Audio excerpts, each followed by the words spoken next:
Guys आज भाइरोमा चाहिँ बिहान बिहानै मसारमा पाडाहरूलाई घाँस हाल्न आएको छौँ। अनि तपाईँहरूलाई चाहिँ हाम्रो बेसी खेत देखाउन गइरहेको छौँ। अनि यहाँको दृश्य हेर्न सक्नुहुन्छ, एकदमै राम्रो छ। अनि भयो यो चाहिँ हाम्रो खेत भयो, यो पुरै हाम्रो खेत हो। अनि यता पनि छ, यो जङ्गलबारी पनि छ हाम्रो खेत। यो पनि हाम्रो खेत भयो, त्यो पनि हाम्रो खेत हो। यहाँभन्दा पारिपट्टि पनि छ हाम्रो खेत। यो देखिएको जति यो पुरै खेत हो, यहाँभन्दा अलिकति मुनि पनि छ, हामी चाहिँ नजाने।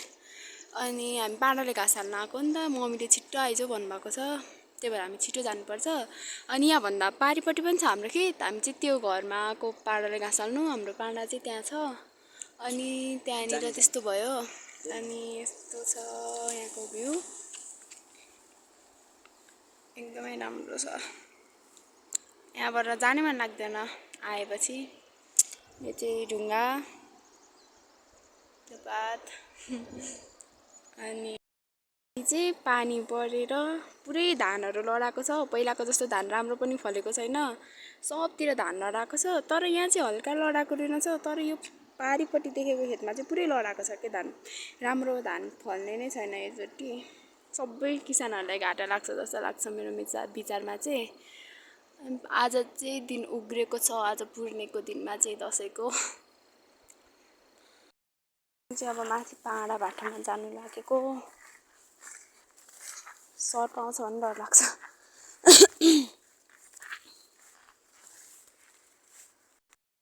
त्यो पाहाडको खेतमा चाहिँ हाम्रो केराहरू पनि धेरै नै छ। बुवाहरूले धेरै नै बनाउनुहुन्छ केराहरू, कति धेरै छ। केरा खेती नै छ भने जस्तो नि भयो, त्यति धेरै छ।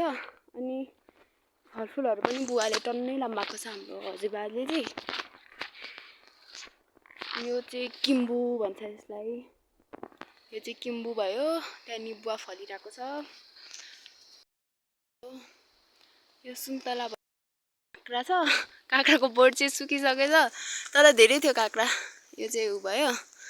अनि गाइस यो चाहिँ हाम्रो बेसीको घर, पुरानो घर भने नि भयो। धेरै साल पहिला बनाउनु भएको बुवाहरूले, भत्केर पुरै यस्तो बिजोग छ, केही छैन तर बस्नु मिल्ने नै छ। अनि हामी खासमा चाहिँ हामी माथि बस्छौँ, यहाँ चाहिँ यसो बालीहरू राख्नुको निमित्त। अनि बुवाहरू बस्नुहुन्छ, अब खेतहरू सबै यही छ, त्यही भएर बुवाहरू यहाँ बस्नुहुन्छ। अनि हामी चाहिँ माथि बस्छौँ। बत्ती पनि भर्खर जोडेको 1 महिना पनि भएको छैन, बल्ल बल्ल केन्द्रीय लाइन भन्ने आएको छ। नभए बत्ती पनि थिएन यहाँ त, अझ त्यस्तो बिजोग थियो। अनि यो चाहिँ हाम्रो भैँसी, हामीले यसैले घाँस हाल्नु आएको। घाँस पनि हालिसक्यौँ, हामीले गोबर पनि सोरिसक्यौँ, खोले पनि दिइसक्यौँ हामीले ल्याएर। अनि यो चाहिँ हाम्रो सुन्तला भयो। सुन्तला टन्नै छ, हाम्रो माथि घरमा पनि छ। हामी सबैले जति खाए पनि पुग्छ। यहाँ कति धेरै, कति मिठो सुन्तला फल्छ। निबुवा पनि छ, त्यहाँ पनि देखाइहालेँ मैले। त्यहाँ किवी पनि छ, त्यहाँ अम्बा पनि छ, त्यहाँ अलैँची पनि छ। हाम्रो अलैँची खेती पनि छ, अनि केरा खेती पनि छ भने नि भयो। अनि यहाँ अलैँची पनि हाम्रोमा धेरै हुन्छ, तर त्यो अलैँची चाहिँ हाम्रो माथिको घरमा छ, यहाँको घरमा छैन। अहिले म माथिको घर पनि देखाउँछु हजुरहरूलाई। अनि त्यो अम्बा भयो, अम्बा पाकेको छैन अलिक। अब हामी चाहिँ घर जान्छौँ दिदीभाइ। भाइ चाहिँ त्यता भिडियो खिचिरहेको छ, भाइ चाहिँ यहाँ भिडियो खिचिरहेको फोन हेरेर। अनि म चाहिँ यहाँ छु।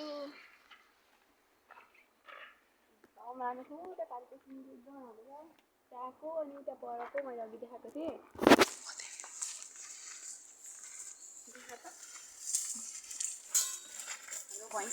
हेलो गाइस भन्दा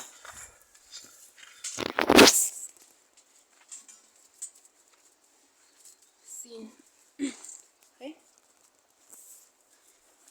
सीन चाहिँ त्यस्तो छ।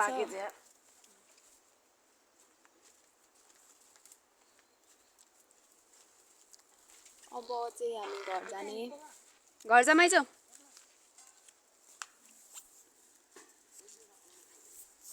अझ अम्बक टिप्ने भनेर गइरहेको छ।